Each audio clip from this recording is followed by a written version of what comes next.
Hey everyone, and welcome to the next installment of the Aspect of the Week series.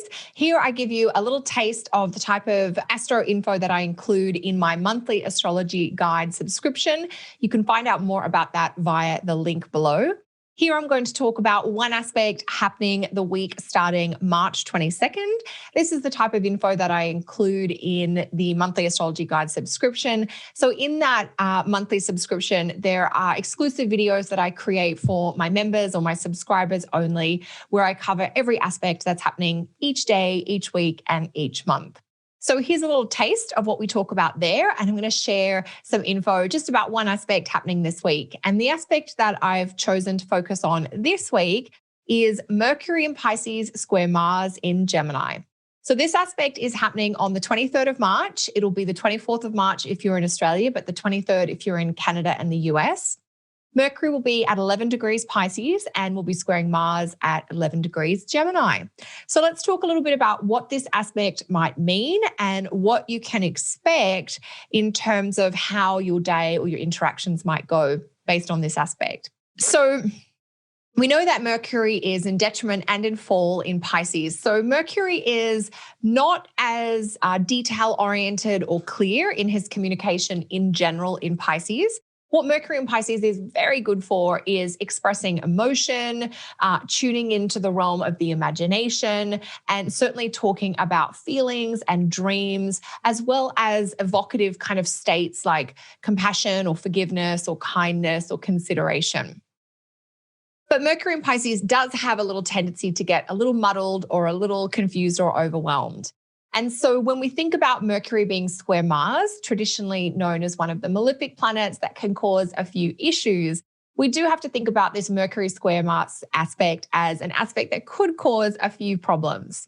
What kind of problems is Mercury square Mars going to cause? Issues to do with communication, to do with documents, to do with details, to do with planning.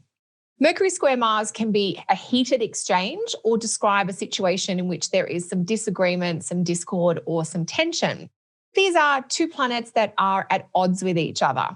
When we have planets in a square aspect, there is some tension inherent within the nature of the square aspect, and also often a quality of frustration. When I think about square aspects, I think about two cars coming to a T intersection. And if they both try and go forward together, we're going to have a crash because they're going to be going into the intersection at the same time and they'll bang into each other. So how do two cars navigate a T intersection? One of them has to wait to allow the other to clear the intersection before moving forward. And so I call this an aspect of adjustment. I describe a square aspect as indicating two planets with needs and desires that are at odds with each other or at cross purposes with each other. And we're going to have to make some adjustments, one or both of these planets, to allow events to proceed or unfold.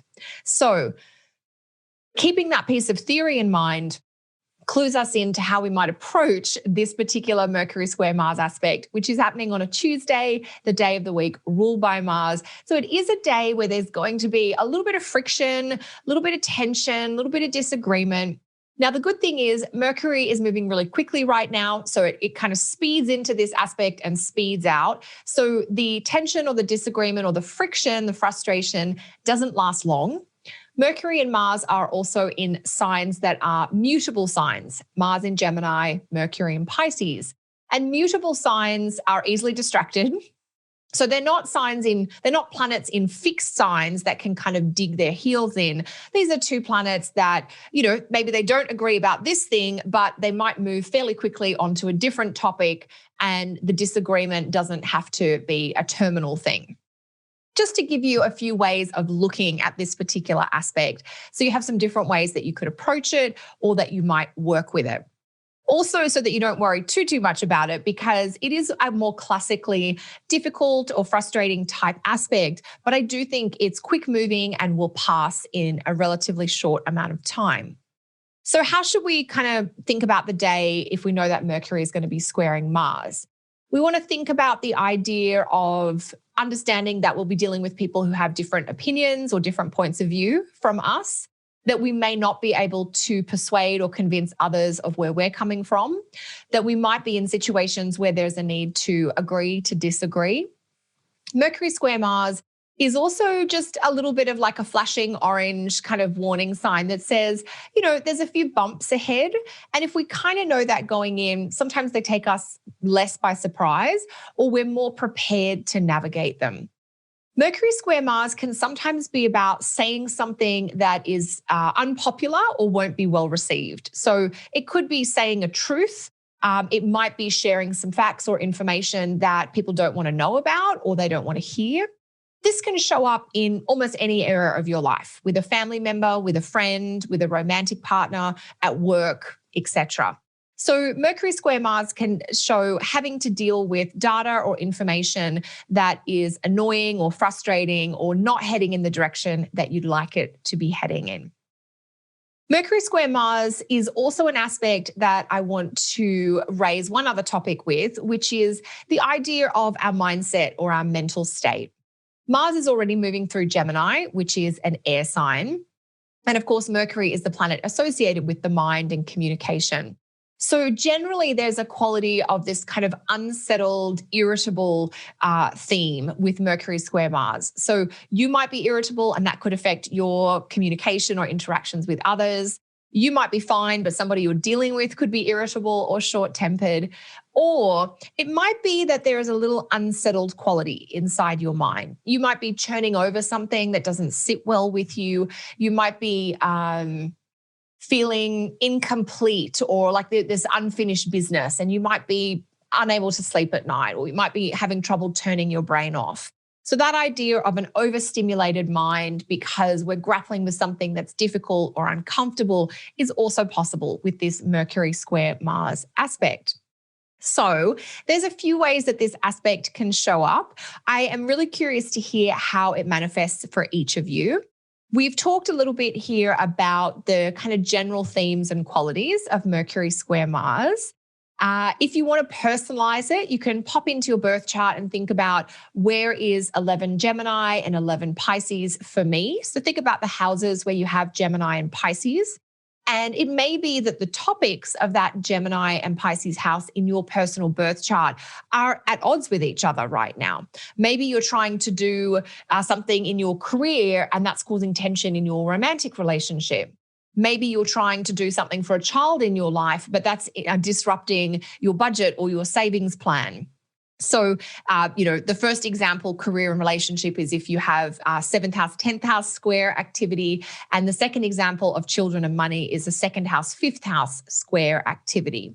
So you can have a think about the general tone and tenor of Mercury and Pisces square Mars in Gemini, but you can also have a think about what houses in my birth chart is this square aspect operating across, and can I see any of that tension or frustration or even your own internal sense of irritability coming out of those two topics in your life being at odds with each other or creating some friction right now.